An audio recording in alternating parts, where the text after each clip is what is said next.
Nagaan gaafachuu irraanfattee callistee mateessee jettanii yaadaa jirtu nagaan irraanfanne biiftuu gadaatu utuu lubbuun jirru keenya irratti galma hormaa hin ijaarru saseen jetteeni durse sammuun kootachumatti hidhamee iddoo yeroo fi waa'ee galma keenyaa naasa'uuf iddoon deemu malee hin irraanfanne maraanne ammaaf lubbuun jira akkam jirtu nagaa keessanii fayyaadha hordoftootaaf daawwattoota feesbuukii biiftuu gadaarraa.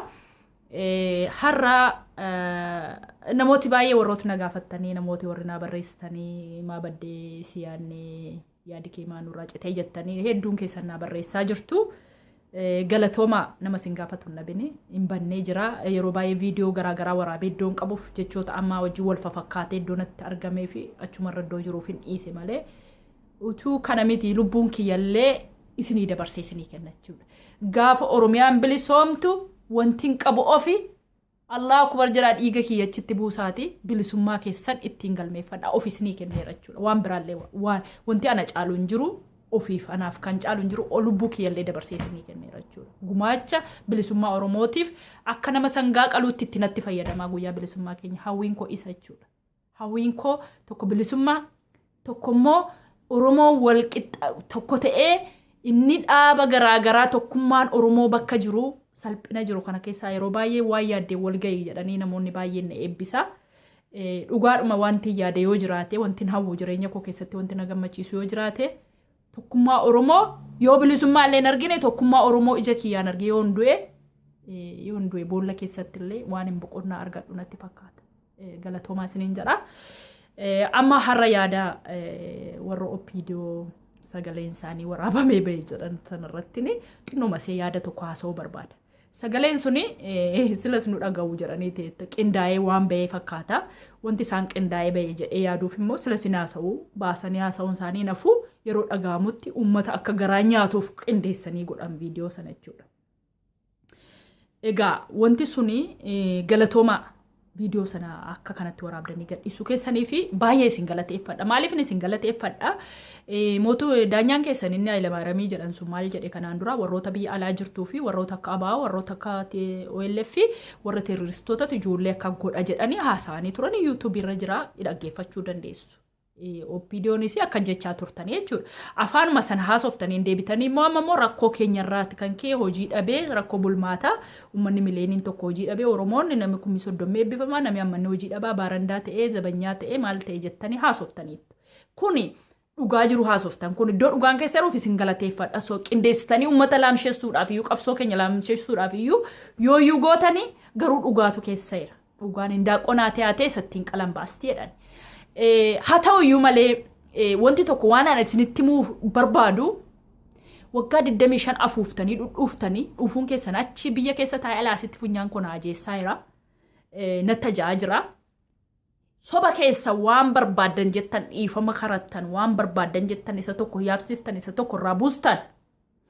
Uummanni Oromoo ammaan booddee kijiba keessan dhaga'uu dhiisee jechuudha. Ifatee dhiisee cira kunnee darbinee jechuudha. Uummanni Oromoo walumaa gala addunyaarra jiru.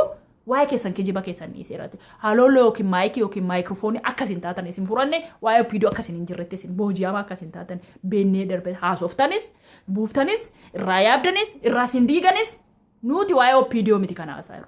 Yaadeegii mootummaa makana hin barbaannuudha mormiin keenya. Kana akka beektan.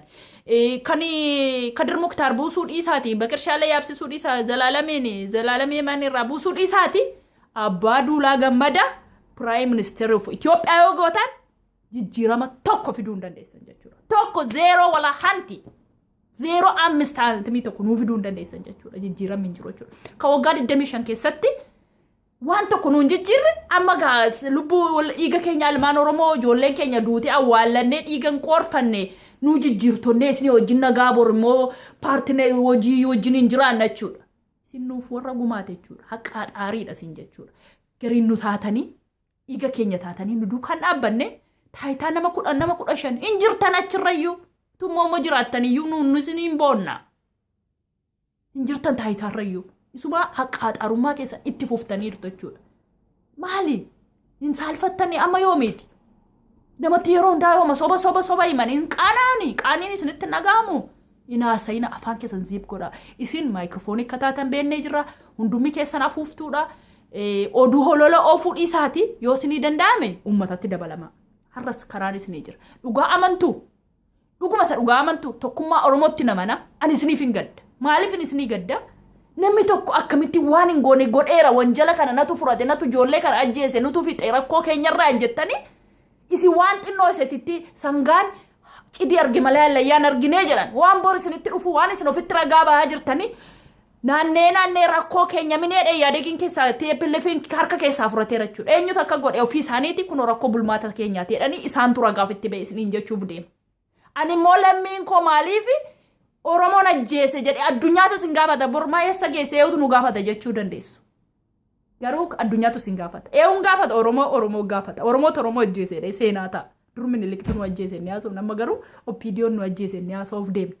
Hin goone moomnuma kana moon qabdan humna ajjeesuus illee hin qabdanii ajjeesuu mitiiti baqachuufuu hidhaa keessa jirtu jechuudha humna hin qabdan jechuudha. Akka barbaadan isin godha. Maal kana waan isin ifa bilisa ta'e maaf sobdu lakki dandeessamni gochuun dandeessamni nuti hin beenu waan beenu hin qabnu sila yuusin waan nu ajajaa jira hundaan kun hojiin kun kan keessan jettanii ofirraallee dhiibdanii achuma yoo nama uummatarraa dhiibuu dadhabdan ofirraallee dhiibdanii rakkin maaliif wanjala yookiin rakkoo bor waan waraqatiif gowwaa waan qabe gadinnisu maaliif ofirratti mallatteessisiistu akka nama dhiiga tokko lammii tokkotti ani isinuma oppiidiyoodhaaf nan gaddaa maaliif isin irratti kun ta'a hanga yoomitti kana taata hanga yoomitti waan isin nibu dhaabni TPLF kuni orjinaalli du'eera jechuudha. Waraqatamma orjinaala yoo namni tokko barreesse inni tokko koppiin idii ta'ee indagana hojjetamuu danda'a jechuudha. Kun already baqa orjinaalli Mallas Zeenaawii du'e koppiidhaan nu bushaa jiru jechuudha. Koppiin itti dabalamuu hin danda'u, idii ta'uu hin danda'u, waan tokko gochuu hin danda'u jechuudha. Uummanni isaanii warra biizinesii irratti maddabamee jiru jechuudha. Hojii biizinesii irra jiru malee biyya bushuudha waa'ee biyya bushuu quban qaban jechuudha. Maal keessoo beektu maaliif sodaattu? Maaliif hin jenne?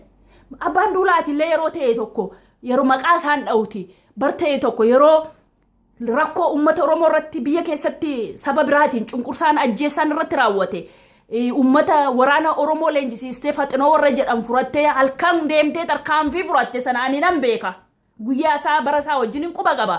Yeroo orjinaalli jiru yeroo Mallas Zeenaawii jiru utuu inni arginu utuu inni quban qabin tarkaanfii lammii keetiif jettee goote sana har'a koppii sodaattee akkamittiin garaan ciisee si bule akkamittiin ciisee si bule Faxinoo waraana Oromiyaa itti leenjistee federaala godhanii sirkaa maqaa isaa jijjiiran malee jaraatu wajjin quba wal qabda maal ta'a kaa ijoollee nana kaanaa jettee waraana qabattee maaliif hin kaane har'a kan kenna gaddisiisa kana abbaa duula seenaa maxinoo ishee hojjettee nduutu maal akkam koppiidhaan gadi jettee orjinaalaaf iyyuu gadi hin jenne yeroo sana yeroo taayitaa irraa si buusan maaliif akka si buusan hamma tokkollee information isaa qaba maaliif calliste kun salphina caalu isini afuuftu bokboktu ummata keenya laamsheetina qabsoon keenyatti fufaa ummanni keenya malleetti fufaa nuuni yaadegiin barbaannu nurraa bu'aa nurraa deema kan nuun barbaannu qabsoon keenyatti fufaa qeerroon bakka jiru qabsoo isaatti fufuu qaba jabaadhaa kaawal kakaasa injifannoon kan ummata Oromooti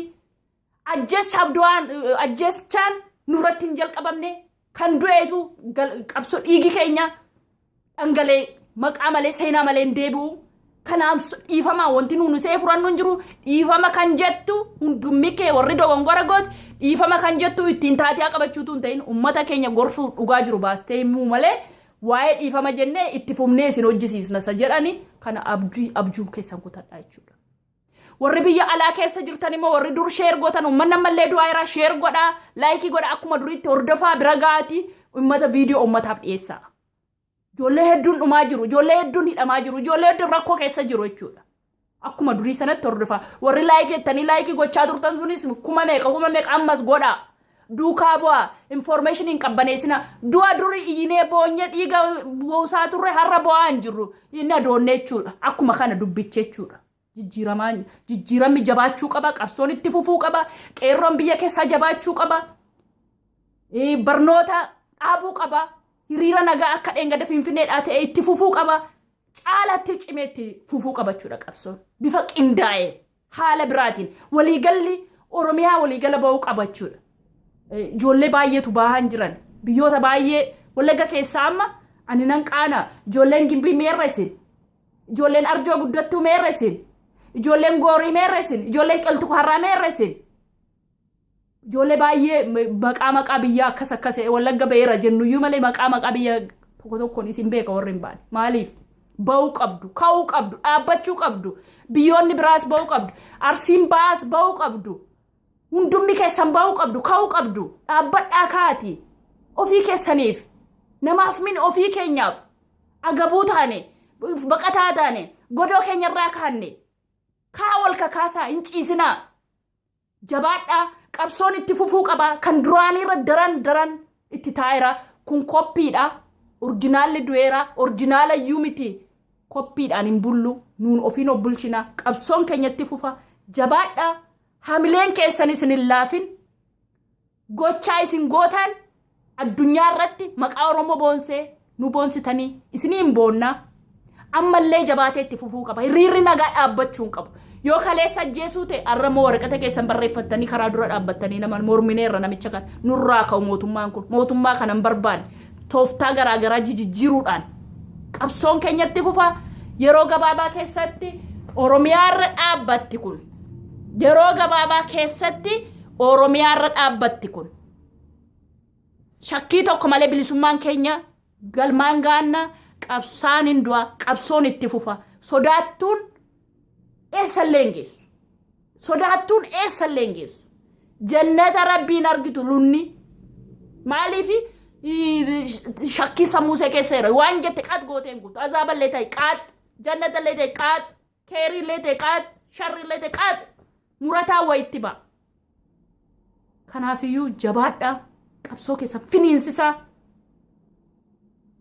Lubbuun akkuma kan biyyaachiin baatti gadi hudduun nama hin baatu. Isiniin jaalladha, isiniin hin boona. Akkam jedhee isin deebisa. Yoomiyyuu taanaan waan hin danda'urraan isin biraan deebi'u isin duukaan jira. Nagaatti naa tura, isiniin jaalladha. Qabsaan hin du'a, qabsoon itti fufa. Injifannoon kan qeerrooti.